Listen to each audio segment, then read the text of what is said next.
सोचिए, अगर कोई आपसे कहे कि बाइबल के एक शिष्य ने, जिसने सीधे यीशु को अपनी आंखों से देखा, अपने हाथों से उसके घाव को छुआ, वही शिष्य भारत आया था, क्या यह सच है या फिर यह सिर्फ एक गढ़ी हुई कहानी? क्या थोमा सचमुच भारत पहुंचे थे या यह सब सिर्फ एक धार्मिक मिथक है? आज हम इस रहस्य से पर्दा उठाएंगे। थोमा, जिन्हें हम डाउटिंग थॉमस भी कहते हैं, उनका जन्म पहली सदी की शुरुआत में हुआ यहूदिया क्षेत्र में। वो गलील के मछुआरों और साधारण यहूदियों के बीच पले बढ़े। बाइबल में हम पहली बार उनका नाम पाते हैं जब यीशु ने उन्हें अपने 12 शिष्यों में से चुना। थोमा का स्वभाव अलग था। वो सीधा साधा था, लेकिन सवाल पूछने से डरता नहीं था। जैसा बाइबल कहती है यूहन्ना 14 का 4 से 5 में, जब यीशु कहते हैं, और जहां मैं जा रहा हूं वहां का रास्ता तुम जानते हो, तो थोमा ही पूछता है, प्रभु हम नहीं जानते कि आप कहां जाते हैं, तो फिर हम रास्ता कैसे जाने?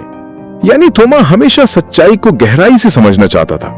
लेकिन उसी थोमा को लोग डाउटिंग थॉमस क्यों कहते हैं? क्योंकि जब यीशु मृतकों में से जी उठा और बाकी शिष्यों ने उसे देखा, मगर थोमा ने उस समय नहीं देखा और विश्वास नहीं किया। जैसा कि बाइबल कहती है यूहन्ना 20 का 25 से 29 में, चेले ने थोमा से कहा, हमने प्रभु को देखा है। थोमा बोला, जब तक मैं उसके हाथ के कील के छेद न देखूं और स्पर्श न करूं, तब तक विश्वास न करूंगा। 8वें दिन यीशु आया और बोला, तुम्हें शांति मिले। उसने थोमा से कहा, अपनी उंगली और हाथ मेरे घावों में लगा और अविश्वासी नहीं पर विश्वास करो। थोमा ने कहा, हे मेरे प्रभु, हे मेरे परमेश्वर। यीशु ने उत्तर दिया, तूने देखकर विश्वास किया, धन्य है मैं जिन्होंने बिना देखे विश्वास किया। थोमा का जीवन वहीं से बदल गया। अब वो संदेह करने वाला नहीं बल्कि विश्वास का गवाह बन गया। उस दिन से लेकर अपनी आखिरी सांस तक उसने यीशु के लिए जीना और मरना चुना। यीशु के स्वर्गारोहण के बाद शिष्यों पर एक जिम्मेदारी आ गई। वो जिम्मेदारी क्या है? वो जिम्मेदारी है हर एक प्राणी को सुसमाचार सुनाना, जैसा कि लिखा है मत्ती 28 का 29 में। इसलिए तुम जाकर सब जातियों के लोगों को चेला बनाओ और उन्हें पिता और पुत्र और पवित्र आत्मा के नाम से बपतिस्मा दो। तो सब शिष्य दुनिया के अलग अलग हिस्सों में फैल गए। ऐतिहासिक परंपराओं के अनुसार थोमा ने मिशन का सबसे कठिन रास्ता चुना, क्योंकि वो पश्चिम की ओर नहीं बल्कि पूर्व की ओर गया। कहा जाता है कि पहले वो मेसोपोटामिया और पार्थिया के क्षेत्रों में गया। वहां उसने यीशु मसीह का संदेश सुनाया। लेकिन यहीं से एक और कहानी शुरू होती है। यीशु मसीह के लगभग 20 से 30 साल बाद थोमा को एक सपना आता है। सपने में यीशु उसे आदेश देता है, थोमा तू भारत जाएगा। लेकिन सवाल उठता है कि क्या सचमुच ऐसा हुआ? इतिहास के पन्ने हमें बताते हैं कि उस समय भारत, विशेषकर दक्षिण भारत, रोमन साम्राज्य से व्यापार करता था। रोमन जहाज मसाले और रत्न लेने के लिए मालाबार तट तक आते थे, यानी यात्रा असंभव नहीं थी। कई प्राचीन ग्रंथों में लिखा है कि थोमा ईस्वी सन 52 के आसपास भारत पहुंचे, केरल के मालाबार तट पर उतरे। कुछ परंपराएं कहती हैं कि वो पहले मालीपुरम आए। वहां उन्होंने स्थानीय यहूदियों और व्यापारियों को यीशु के बारे में बताया। लेकिन क्या यह सब सच है या केवल चर्च की बनाई हुई कहानियां? यहीं से शुरू होता है रहस्य।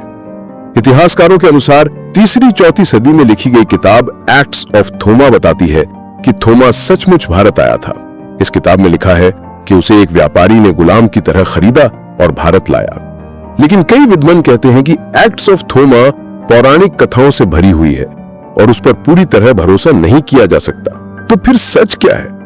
क्या कोई ठोस सबूत है कि थोमा भारत आया था? भारत में सेंट थॉमस क्रिश्चियंस या नसरानी नाम की एक पुरानी क्रिश्चियन कम्युनिटी है। उनका दावा है कि उनका विश्वास सीधे थोमा से शुरू हुआ। उनकी परंपराओं के अनुसार थोमा ने केरल के 7 चर्चों की स्थापना की। आज भी केरल के कई गांवों में यह मान्यता है कि उनका गांव थोमा ने आशीष दिया था। लेकिन एक और सवाल, अगर थोमा सचमुच भारत आए तो उनकी मृत्यु कहां हुई? कुछ लोग कहते हैं कि उसकी हत्या मायलापुर यानी चेन्नई के पास हुई। वहां आज भी सेंट थॉमस माउंट नाम की जगह है जहां लोग मानते हैं कि थोमा को भाले से मारा गया। लेकिन क्या यह दावा कितनी हद तक सच है? क्योंकि ऐतिहासिक रिकॉर्ड्स में बहुत विरोधाभास है। कुछ कहते हैं थोमा पार्थिया में मरे, कुछ कहते हैं फारस में और कुछ कहते हैं भारत में। तो असली कहानी क्या है? क्या थॉमस सचमुच भारत में आए और यहीं शहीद हुए, या फिर यह चर्च की एक परंपरा है जो बाद में फैली? यही है हमारा अगला पड़ाव। हमने देखा कि थोमा के भारत आने के दावे बहुत मजबूत भी लगते हैं और संदेहास्पद भी, लेकिन यहां से कहानी और रोचक हो जाती है। प्राचीन भारतीय परंपराओं के अनुसार थोमा ने भारत के दक्षिण भाग में कई लोगों को यीशु का शिष्य बनाया। उस समय भारत में जाति व्यवस्था और मूर्ति पूजा बहुत गहरी थी। थोमा ने वहां सच्चे परमेश्वर और प्रभु यीशु के बारे में प्रचार किया। कई लोग प्रभावित हुए, यहां तक कि कुछ उच्च जाति के लोग भी उनके शिष्य बन गए। लेकिन जैसे जैसे उनका प्रभाव बढ़ा, वैसे वैसे स्थानीय पुजारियों और शासकों में विरोध भी बढ़ता गया। कुछ कहानियों में लिखा है कि थोमा ने वहां के राजाओं और बड़े बड़े मंदिरों के पुजारियों को चुनौती दी थी। उन्होंने कहा था कि केवल यीशु ही जीवन का मार्ग और सत्य है। यही कारण था कि बहुत से लोग उनसे नाराज हो गए। तो क्या इसी विरोध ने उनकी जान ले ली? सबसे मजबूत परंपरा कहती है कि थॉमस चेन्नई पुराने समय का मायलापुर पहुंचे। वहां उन्होंने प्रचार किया और कई लोगों को बपतिस्मा दिया, लेकिन वहां के कुछ स्थानीय ब्राह्मण पुजारियों और शासकों को यह पसंद नहीं आया। उनका मानना था कि थॉमस हमारी संस्कृति और धर्म को तोड़ रहा है। कई बार उन्हें धमकी दी गई कि अपना प्रचार बंद कर दें, लेकिन थॉमस डटकर खड़े रहे। उन्होंने साफ कहा, केवल यीशु ही जीवन का मार्ग और सत्य है। अन्य पूजा पद्धतियां मुक्ति नहीं दी थी। इससे नाराज होकर पुजारियों और शासकों ने षड्यंत्र रचा। एक दिन जब थोमा सेंट थॉमस माउंट पर प्रार्थना कर रहे थे, तो उनके विरोधियों ने उन पर हमला कर दिया। परंपरा कहती है कि उन्हें भाले से छेद दिया गया। वो वहीं गिर पड़े और अपने प्रभु यीशु के नाम में अपनी आखिरी सांस ली। ये घटना ईस्वी सन 72 के आसपास बताई जाती है। मृत्यु के बाद उनके शरीर को मायलापुर चेन्नई के पास दफनाया गया। आज भी वहां सेंट थॉमस बेसिलिका नाम का विशाल चर्च मौजूद है। कई लोग मानते हैं कि थोमा की कब्र वहीं मायलापुर में है, जहां हर साल हजारों श्रद्धालु प्रार्थना करने आते हैं। उनकी याद में यहाँ विशेष पर्व मनाए जाते हैं और लोगों का विश्वास है कि उनका बलिदान आज भी प्रेरणा देता है। लेकिन क्या यह ऐतिहासिक सच है या फिर चर्च की बनाई हुई परंपरा? इतिहासकारों के अनुसार एक्ट्स ऑफ थोमा के आधार पर यह पूरी कहानी गढ़ी गई हो सकती है। लेकिन दूसरी तरफ यूरोपीय यात्रियों के रिकॉर्ड्स बताते हैं कि जब 16वीं सदी में पुर्तगाली भारत आए, तो उन्होंने पहले से यहां थोमा क्रिश्चियन समुदाय को पाया। यानी यह परंपरा सैकड़ों साल पुरानी थी, पुर्तगालियों से पहले की। और 4वीं सदी के प्रसिद्ध चर्च फादर इफ्रेम और जेरोम ने भी लिखा है कि थोमा भारत में शहीद हुआ। यानी कुछ न कुछ ऐतिहासिक आधार जरूर है। लेकिन आज भी कई प्रश्न बाकी हैं। क्या थॉमस सचमुच दक्षिण भारत पहुंचे थे, या उनकी मृत्यु फारस या अफगानिस्तान में हुई और बाद में कहानी भारत से जोड़ दी गई? क्या एक्ट्स ऑफ थोमा एक विश्वसनीय ऐतिहासिक ग्रंथ है, या फिर चर्च ने अपने प्रभाव को बढ़ाने के लिए इसे प्रचारित किया? अगर थोमा भारत आए थे, तो क्यों उनके बारे में समकालीन रोमन इतिहासकारों ने जिक्र नहीं किया? ये सवाल आज भी इतिहासकारों को परेशान करते हैं। लेकिन साथ ही ये रहस्य भी दर्शाता है कि थोमा का नाम भारत की आत्मा से गहराई से जुड़ गया है।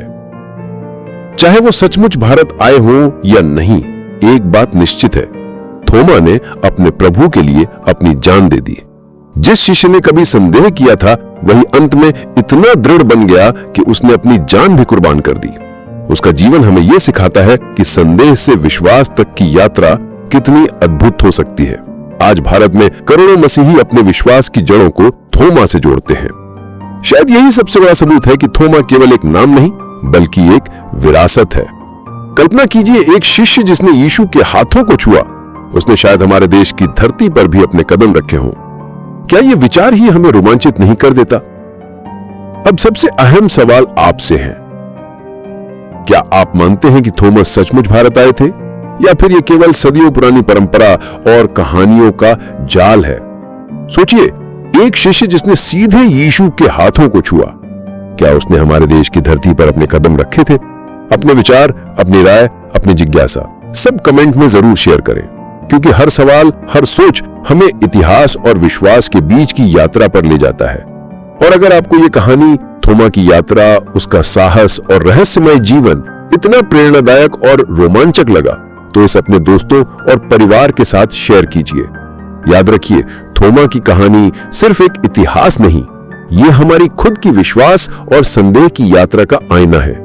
क्या आप भी अपने जीवन में उसी तरह की हिम्मत दिखाने के लिए तैयार हैं जैसे थोमा ने अपने प्रभु के लिए दिखाई थी? तो मेरे प्रिय भाइयों और बहनों, आज का संदेश बस यहीं तक।